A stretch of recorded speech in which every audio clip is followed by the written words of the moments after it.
Michael, congratulations. Back-to-back victories here at the Bedford World Matchplay. How would you assess this one compared to your previous game?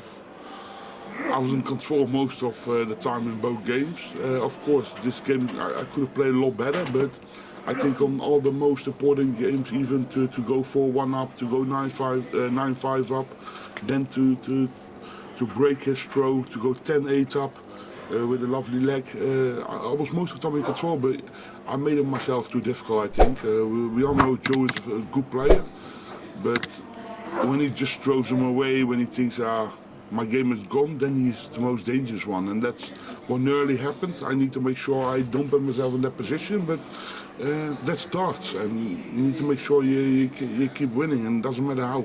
I remember you sat there and said the littler win would mean nothing if you didn't back it up. No, exactly. This time around. So you must be pleased that you haven't slipped and your standards have stayed at a constant level. Yeah, I think, yes, it was a constant level. I think my scoring power in a couple of legs was really good, but also in some legs was really poor. But that's something to do a little bit of maintenance tomorrow in a good practice session to make sure I'm ready for Friday.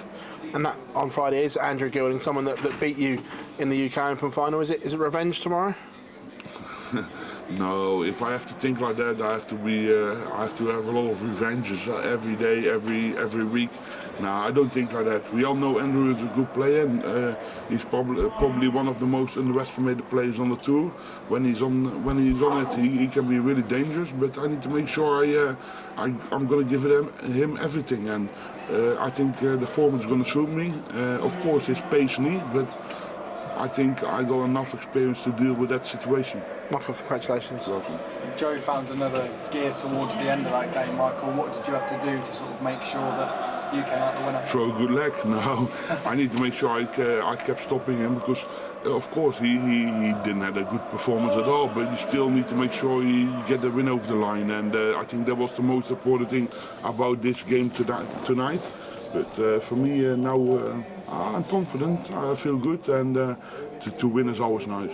Does it feel like this week could be a really important week, not just in your season, but in the last couple of years, to make sure you consolidate yourself? I always say after the World Championship and the Premier League, this is the most important tournament of the year. So it would be really weird for me to say it wouldn't be important. Of course, this is important. It's one of the biggest tournaments of the year. Everyone wants to win this. Simple. I know you said to Phil there it wouldn't be about revenge against Andrew Gilding, but no. It's a big game for yourself, and Andrew's playing well. Yeah, but it's a big game for Andrew as well. Bigger for Andrew than you? Sorry? Do you think it's bigger for Andrew than yourself? Yeah, 100%. I think after the UK Open he's been playing a bit poorly, so he wants to put his fist on the game as well, and he doesn't want to let this chance slip out of his hands. But that's for me to stop him. I need to make sure I keep remaining playing well and make sure I put him under pressure constantly. Thank you.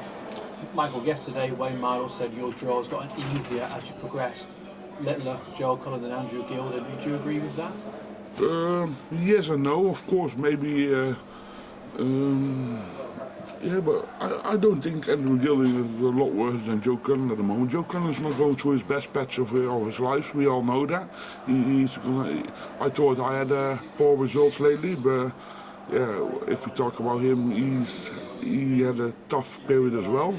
So, and Andrew Gilding, he's a very steady, calm. He's always on his own player, and I need to make sure I keep battling my own battles, and I shouldn't look to anyone else. I need to make sure I do the right thing for myself. And against Andrew, it's a best of 31. Best of 31, first to 16? First to 16, yeah. Lovely. I thought it was first to 13. No, 16. No, first to 16. Yeah, first to 16. Yeah, before this game was first to 13. Second round used to be. Yeah, it used to be. But Andrew plays at quite a slow pace, so when you're playing that long of a match against somebody who isn't the quickest, can it be sometimes difficult to keep that concentration over that duration? No one can concentrate for the entire game. That's impossible to concentrate yourself for 31 legs. But for me, I need to make sure I win 16 legs. That's it. And make sure he doesn't get more than 14. And how would you do that in the game when you said that it is difficult to keep concentration? I don't know yet at the moment, because the game is going to be in 2 days. But I played him so many times. I got the experience.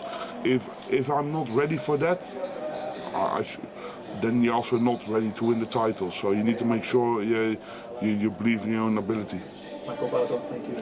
Michael, congratulations. Win there takes your rate of wins over Joe Cullen to about 75% in the PDC. Only 75? That's a bit of a disaster.